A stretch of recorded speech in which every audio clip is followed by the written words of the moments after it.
Dragon Bond, Chapter 13.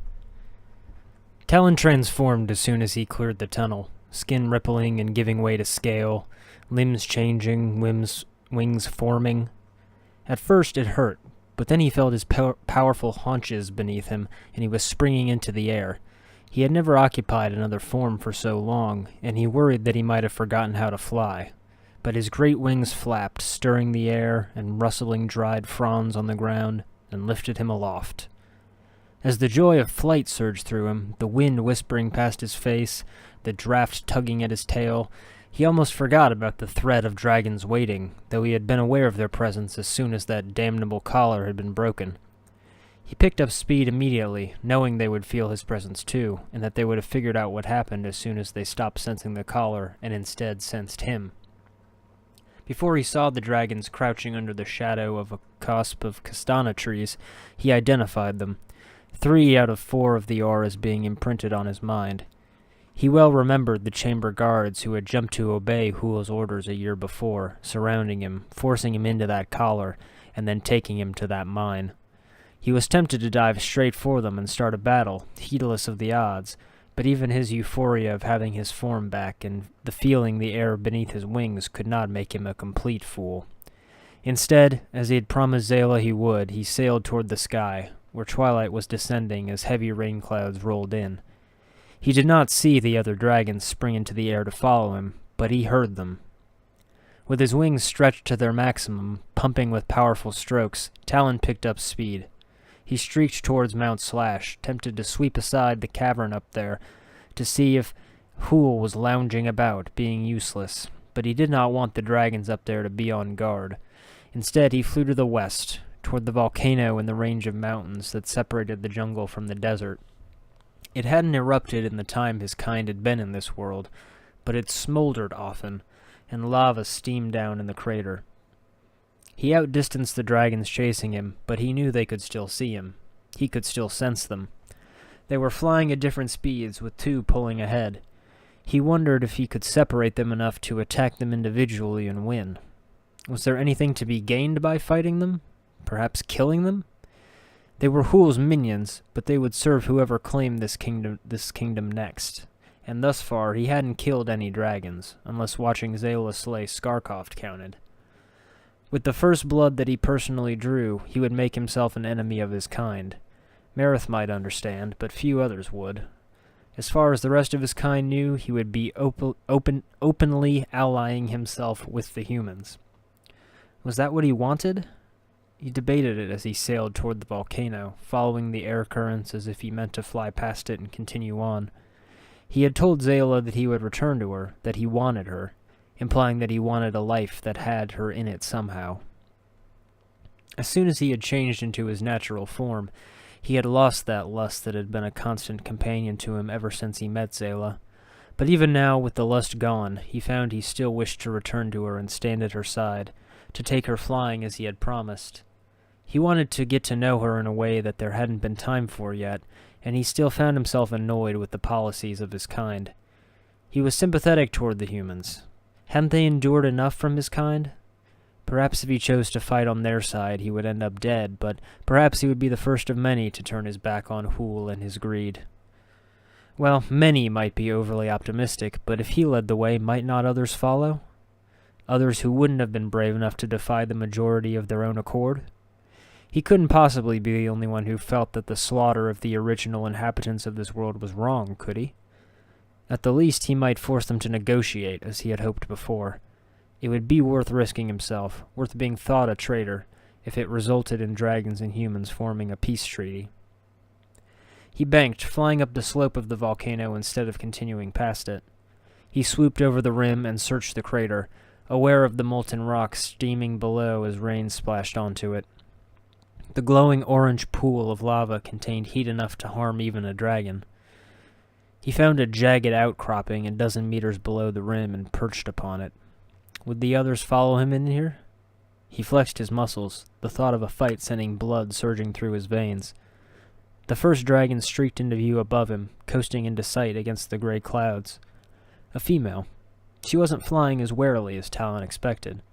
Maybe she could not tell if he was down in the crater or hunkered on the side of the volcano somewhere. Talon stretched out with his senses, checking on his other pursuers. The second dragon was sailing around the volcano, searching the mountainside. While he did so, the female dove above the lip, peering into the gloomy interior.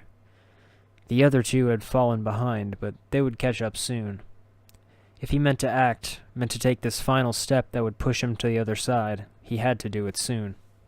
No, he had to do it now, before he had to face 4-on-1 odds.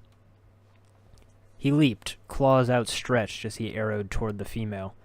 She was indeed one of the ones that had helped lock him up the year before. His heart grew as remorseless as stone. She sensed him and twisted in the air, trying to bring her claws up to defend herself. She was far too late. Talon slammed into her side, his weight and momentum sending her flying. Like an upended turtle, she was helpless in the air, unable to right herself before she struck the lava. Her screech made him wince, stealing some of the hardness from his heart, but it did not keep him from swooping down to finish the job. She clawed her way out of the lava, flapping her wings, but the steaming orange liquid clung to her form and hampered her efforts. Talon struck again before she could recover, landing on her side and sinking his fangs into her throat. Her wings flapped, keeping them both aloft as his fangs punctuated vital arteries. Blood washed over him, as hot as the lava flying from her body.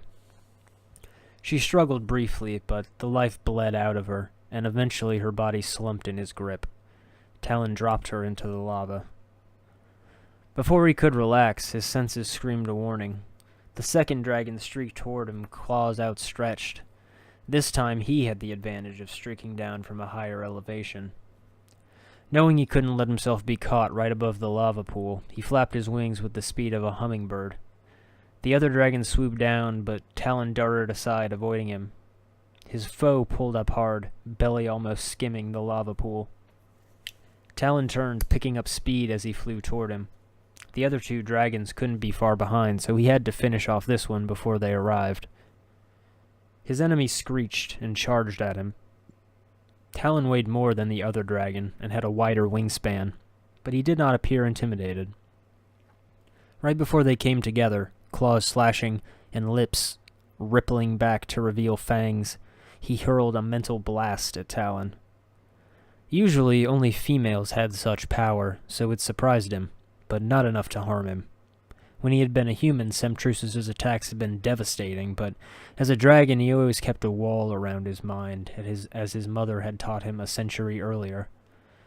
Talon clashed with his foe, unaffected by the attack. Using his longer legs and throwing his powerful limbs behind his claw attacks, he flew in, raking the dragon's scales. His opponent's head darted in like a cobra's, fangs striking for his throat. Talon whipped his wing around, using it like a shield to block the attack. The move caused him to lose some elevation, but he flapped as soon as he could, climbing into the air.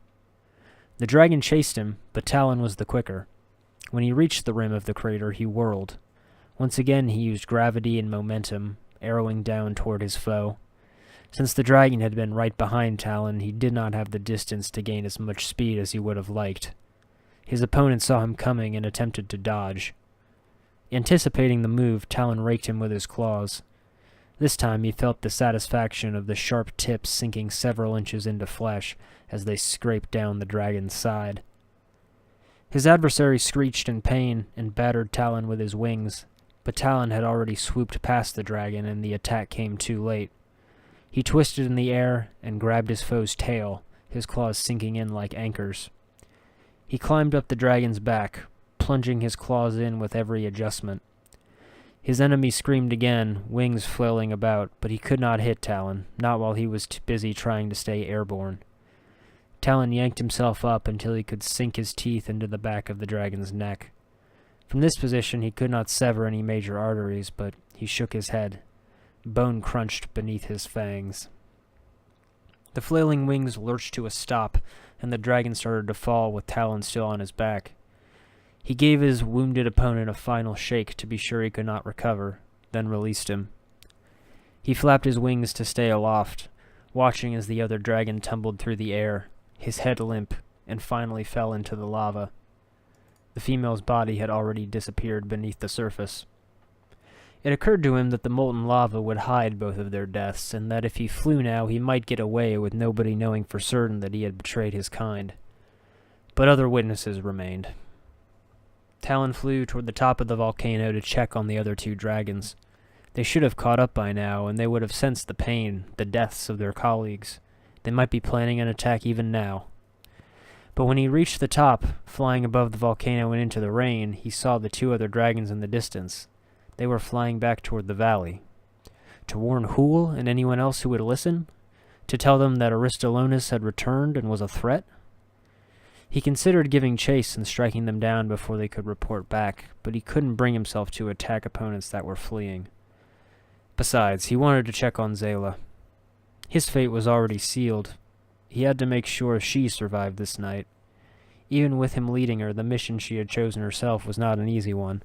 She had to expect that failure could happen, complete and utter failure that left her entire team dead, that left her dead. His gut clenched at the idea of her lying broken in the jungle, her sword fallen at her side, her unseeing eyes staring emptily toward the sky. No, he would not allow that to happen. Even if he couldn't feel the same arousal as a dragon that he had as a human, he knew she was special and that he would never find anyone like her again. He leaped from the rim of the volcano and flew back toward the jungle.